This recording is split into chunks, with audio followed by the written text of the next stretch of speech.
Assalamualaikum warahmatullahi wabarakatuh. Alhamdulillah, bagaimana kabar anak-anak sekalian? Mudah-mudahan anak-anak sekalian dalam keadaan sehat walafiat dan tetap semangat untuk belajar meskipun belajar dari rumah. Pada video pembelajaran kali ini kita akan melanjutkan pembahasan tentang makanan dan minuman. Pada video sebelumnya sudah kita bahas tentang makanan dan minuman yang dihalalkan dalam Islam. Nah, pertemuan kali ini kita akan membahas tentang makanan dan minuman yang diharamkan dalam Islam. Oleh karena itu silakan dibuka buku kitabnya halaman 111, pembahasan yang kedua yaitu at-ta'amu wasyarabu al-haramu, makanan dan minuman yang diharamkan. Baik, untuk memulai pembelajaran, mari kita awali dengan bersama-sama membaca basmalah. Bismillahirrahmanirrahim. Ats-tsani, yang kedua, at-ta'amu wasyarabu al-haramu, makanan dan minuman yang diharamkan. At-ta'rifu, pengertian. Al-haramu, yang dimaksud dengan haram, maknanya adalah al-man'u, sesuatu yang dilarang atau tidak diperbolehkan. Idzan kullu ta'amin aw syarabin muharramun wajada man'uhu wa haramathu fil Qur'ani was sunnati. Oleh karena itu, semua makanan ataupun minuman yang diharamkan dalam Islam pasti akan ditemukan di situ dalil yang melarangnya. Wa haramathu fil Qur'ani was sunnah. Ya, sesuatu yang dilarang itu dijelaskan keharamannya baik di dalam Al-Qur'an ataupun As-Sunnah. Wa idza lam yadullu dalilu ala man'i fahuwal halal. Oleh karena itu, jika tidak ada dalil yang melarang, maka makanan dan minuman itu hukumnya halal atau boleh untuk dikonsumsi. Wa kullu ma haramatis syari'atu, dan setiap apa-apa yang diharamkan dalam syariat, minal ad'imati wal ashribati, baik berupa makanan ataupun minuman, laha illatun, pasti memiliki illah, wahiyya ad-darar, dan yang dimaksud dengan illah di sini adalah ad-darar, sesuatu yang membahayakan. Wa man tarakaha imtitsalan yusabu lahu. Oleh karena itu, barang siapa yang meninggalkan sesuatu yang diharamkan oleh Allah, yusabu lahu, maka dia akan memperoleh pahala dari Allah Subhanahu wa taala. Selanjutnya kita akan bahas yang kedua, ma harama minat ta'ami wasyarabi. Ya, apa saja yang diharamkan baik makanan ataupun minuman dalam Islam. Al-aslu fil at'imati wal ashrabati halalun. Pada dasarnya semua makanan dan minuman itu adalah halal. Ma lam yadullu dalilu minal Qur'ani wal hadithi ala tahrimiha. Sehingga ada dalil yang menjelaskan atas keharamannya. Apakah dalil itu dari Al-Quran ataupun dari hadis. Jadi pada asalnya semua makanan dan minuman itu hukumnya halal, boleh untuk dikonsumsi, kecuali jika ada dalil yang menjelaskan bahwa makanan ataupun minuman itu dilarang ataupun diharamkan oleh Allah dan Rasulnya. Wa idza iktasabal mar'ul haramu wa idza iktasabal mar'u al harama fala barakata fihi. Barang siapa seseorang yang mengkonsumsi makanan ataupun minuman yang haram, fala barakata fihi, maka dia tidak akan memperoleh keberkahan dari makanan itu. Bal yulhiquhu ad-darar fi badani, bahkan dia telah memasukkan sesuatu yang membahayakan bagi badannya.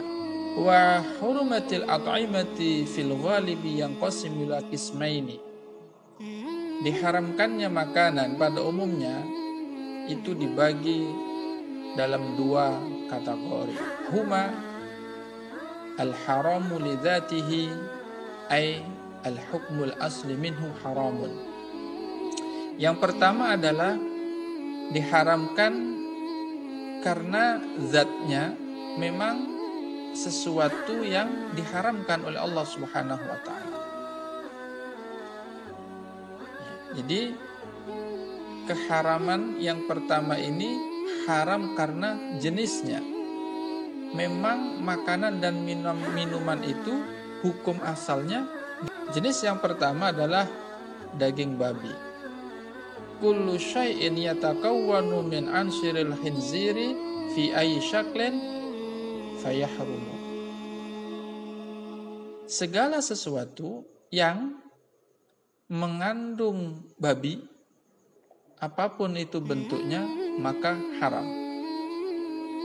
Sebagaimana firman Allah Subhanahu wa taala dalam surah Al-Baqarah ayat 173. Allah berfirman, "Innama harrama 'alaikumul maitata wad-dama wa lahmal khinzir." Sesungguhnya Allah mengharamkan bagi kalian al-maitata, bangkai, wad-dama, darah, wa lahmal khinzir, dan daging babi. Wa ma uhilla bihi li ghairillahi, dan segala sesuatu yang disembelih untuk selain Allah Subhanahu wa taala. Kemudian jenis yang kedua yang secara zat diharamkan dalam Islam adalah ad-damu al-masfuh, yaitu darah yang mengalir. Yuharrimud damul masfuhu as-sailu minal hayawani wal insani aklahu. Ya, diharamkannya lah darah yang mengalir, apakah darah itu dari hewan ataukah dari manusia, untuk dikonsumsi. Li'annahu najasun, karena sesungguhnya darah yang mengalir itu adalah najis. Najasun, kotor ya. Wa wasikhun, dan wasif, kotor. Wa mustaqdirun, menjijikkan. Wa yudirul jisma, dan juga membahayakan bagi badan. Wa yadkhulu aidan ad-dam al-mujammad alladhi yabi'uhu ba'dhan nasi wa ya'kuluna minhu. Ya. Termasuk dalam kategori ini adalah darah yang sudah dibekukan. Alladzi yabi'uhu ba'dhan nasi wa ya'kuluna minhu, di mana ada sebagian orang darah yang mengalir itu dia bekukan, ya. Dia bekukan darah mengalir itu, kemudian dia konsumsi. Meskipun darah tadi sudah beku, tapi karena dia berasal dari darah yang mengalir, maka ini hukumnya juga haram untuk dikonsumsi.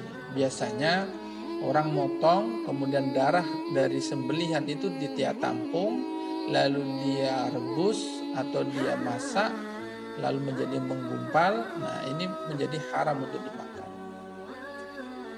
Amad-dam alladhi yabqa fil madkati ba'da tadhkiyatiha fahuwa tahirun. Adapun darah yang masih tersisa menempel di daging setelah hewan itu dipotong, maka hukumnya tahirun, dia dihukumi suci, ya, boleh. Lis-su'ubati ala tandzifihi, karena memang sangat sulit untuk memisahkan darah tersebut dari daging. Jadi misalnya hewan sudah dipotong, sudah dikuliti, masih ada darah-darah, sedikit-sedikit darah yang menempel di daging. Darah yang nempel di daging tadi itu tidak mengapa untuk dikonsumsi. Wa qala Allah Ta'ala fi surah Al-An'am ayat 145, Qul la ajidu fi ma uhiya ilayya muharraman ala ta'ami yata'amuhu illa ayyakuna maitatan aw daman masfuhan aw lahma khinzirin fa innahu rijsun aw fiskon uhilla li ghairillahi bih. Ini firman Allah dalam surah Al-An'am ayat 145, di mana dalam ayat ini Allah menjelaskan ada 3 hal yang diharamkan oleh Allah. Yang pertama adalah maitatan, bangkai, audaman, masfuhan, darah yang mengalir, aulah khinzirin, atau daging babi. Nah, ini 3 hal yang dilarang oleh Allah Subhanahu wa taala, fa innahu rijsun, karena 3 hal tadi itu adalah rijsun, kotor. Dan kemudian yang keempat, au fiskon uhilla li ghairillahi bihi, atau sesuatu yang disembelih diperuntukkan untuk selain Allah Subhanahu wa taala. Demikianlah pembelajaran kita untuk kali ini. Insyaallah akan kita sambung lagi pada video pembelajaran berikutnya. Mudah-mudahan anak-anak sekalian bisa memahaminya dengan baik, bahwa pada intinya dalam Islam itu ada makanan dan minuman yang diharamkan oleh Allah Subhanahu wa taala. Tadi sudah kita jelaskan ada beberapa jenis. Insyaallah jenis-jenis makanan ataupun minuman yang diharamkan akan kita lanjutkan di video pembelajaran selanjutnya. Kita akhiri pertemuan kali ini dengan melafalkan hamdalah. Alhamdulillahirabbil alamin. Assalamualaikum warahmatullahi wabarakatuh.